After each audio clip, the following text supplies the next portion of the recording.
Everyone, thanks for stopping by the Standards Weekly Check-In. I'm Colin. Behind the camera, it's Heavy Metal Dylan. What's up?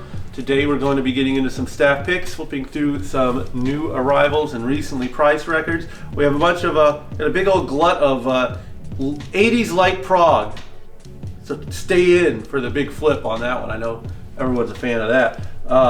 As always, you see anything you like in the old flip through, you can hit the DMs on Instagram, give the shop a ring, or just cruise by. We're open 11 to 8, 7 days a week. Without further ado, let's get into some staff picks. I want to hear you first, Dylan.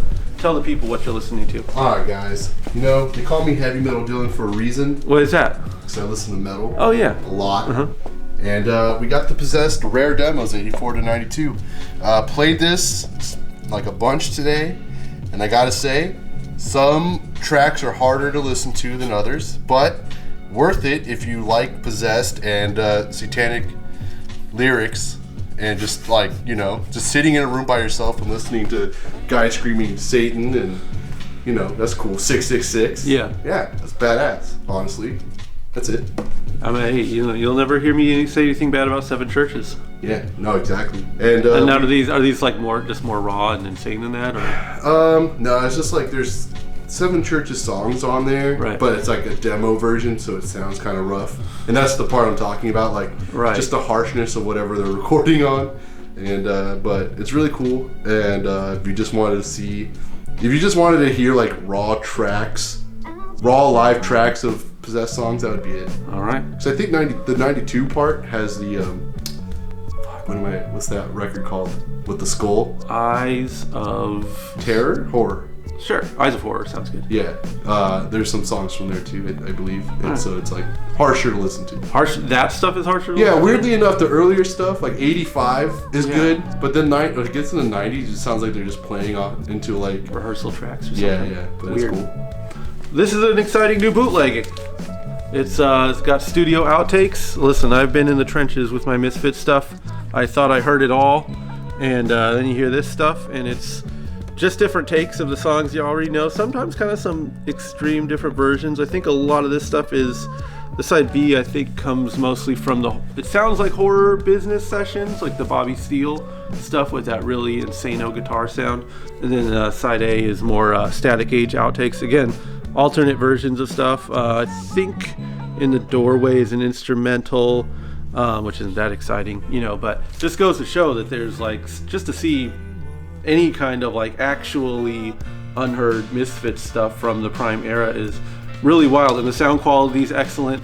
I have no idea the story on this. I'd love to know if you have any inside scoop or just an absolute lie. I would listen to that too. If you just want to lie, I'll believe it. Because yeah, I think those kind of legends are fun. We actually got a lot of these kind of another staff pick here. This is a quick toss this guy in. Really obscure but really good dub album. One of the better dub albums I've heard in a long time. My ears haven't really caught anything that really blew me away in some time. But if you want like a phenomenal dub record, this is it right here. I'll throw this in the new arrivals. Before we start flipping through properly, I kind of wanted to show you guys some of these little unscrupulous titles we have in. Here, I'll get like this so the sound isn't so bad. Hey, you know what I referred to that record as? I was telling a friend of the shop who's big into 80s metal. I was like, yeah, we get this record in. So it's a classic sound. It's their pre-prison weight room sound. You knew what I was saying. Yeah, it's still moving these units, baby. Still moving these units, baby. Haven't heard that one. This is probably the last time I heard a really good Misfits bootleg, the 13 Hits from Hell. I would say that studio outtakes is actually on par with that.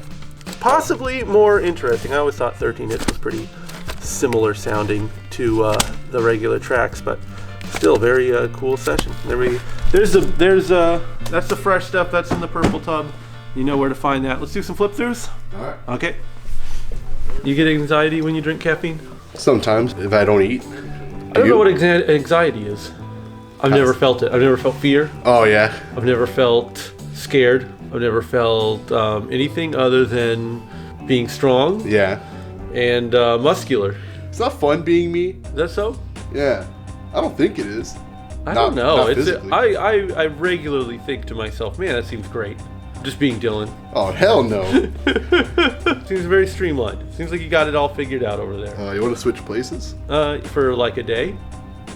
Well, give me your wallet. Well, I'll give you my think, wallet. hold on. Let's find a fortune-telling machine. Make a wish. Let's find a skull from, I think, Southeast Asia. Yeah. And make a wish into it. Tell me the name of that movie. Oh my god. Exactly, that's so terrible of a title. It's not Big. Big we know. But there was the knockoff Big with John Reinhold. And that movie has a title. It's not so much like Big though, as much as like Freaky Friday. Right, it is more of a Freaky Friday, but Yeah. either way, you can't name the title of it because it's a bad title. I just know Judge Reinhold is on the surfboard going through an office. Yeah. And he's like, "Hang loose." I think that's the superior film, but it just has a title that you could never remember. I think it starts with a W. World Changer. Avatar: The Way of Water. I'm looking it up. Age switch movie. Just type in Judge Reinhold, and I'm sure it's like the top 5 movies he's in. Top 3. Vice Versa, it's called. Everyone listening, this was through the magic of looking it up. It was called Vice Versa.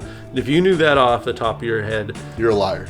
and a weirdo. You don't have Vice Versa holstered. Obviously, you know the movie, you know of the movie, but you don't know the title of it. It's a bad title for that movie. Anyways, yeah, I'd Vice Versa you, dude. Okay. Vice Versa the shit out of you, dog. For how long though? One day?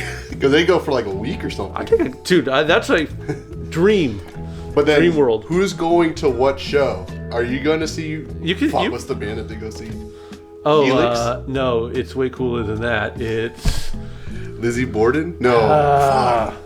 I have the album like cover in my head. It's not Kick-Axe, right? No. It's Annihilator? No, it's like Helix, isn't it? Because it's like funny as hell. That It it's might be Helix. Lizzie Borden.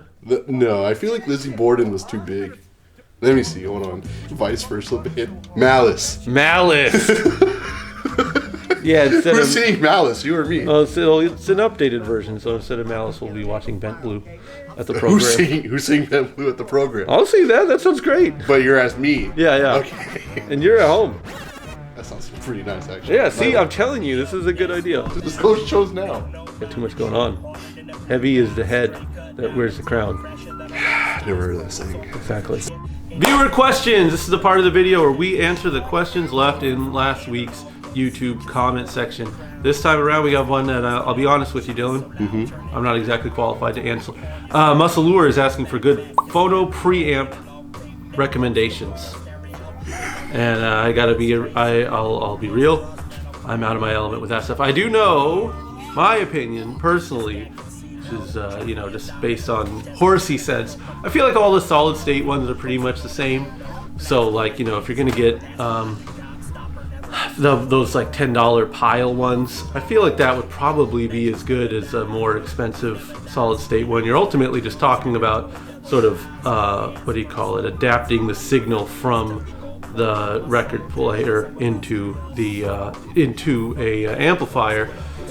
The only thing that makes sense to me that's like on a different plane is the tube preamplifier, and I have talked to people who have good times with those. They're like pretty small. They put the tubes in them, sort of warms up the signal before it hits a solid state amp.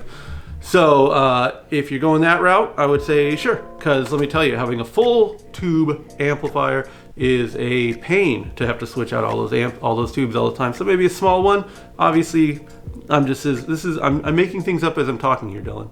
Yes. But it makes sense to me that if you just have like a couple tubes to swap out as you would with a preamp, that would be easier to manage and probably not give you as full of a nice warm sound that the tube amp is known for, but still get you a little bit close to being there without the full nuisance of the full tube amp.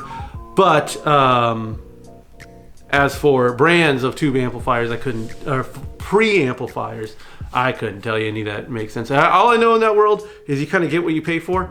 So if it's like really expensive, it's probably pretty good. And if it's really cheap, it's probably just adequate or under adequate. And that's all I know about stereo hardware. Yet somehow this lack of knowledge has served me very well in all of my years, because it has yet to be proven wrong. I've yet to find the really expensive gear that just actually sounds terrible. So yeah, I would say If you got some money to spend, have some fun with a tube preamplifier. If it's not tubes, I don't think it makes a big difference. I can't imagine why it would. It's all just kind of shifting the signal around. But again, this is little brain, tiny brain. The memes with the brains and they get bigger. I'm in the first category. No brain. If you're a Galaxy brain, you could probably speak on this stuff more. But I do know that there's a lot of flim flam in the world of audio gear. Flim flam. Flim flam. Crazy. People just making stuff up, so they'll just lie. Oh, the gold-plated contacts on these. Oh, mwah. Yeah, don't be mistaken with that stuff. Tubes are the real thing. If it doesn't have tubes, it's all the same. That's my opinion. And if it does have tubes, the one that costs more money will probably be better. Based on nothing. Anyways, if you have a question you would like to see answered, hopefully you have some sort of knowledge that's a little bit more, substantial. Leave a comment in the YouTube section down below. We'll address it next week. Thanks for watching, everyone. Peace.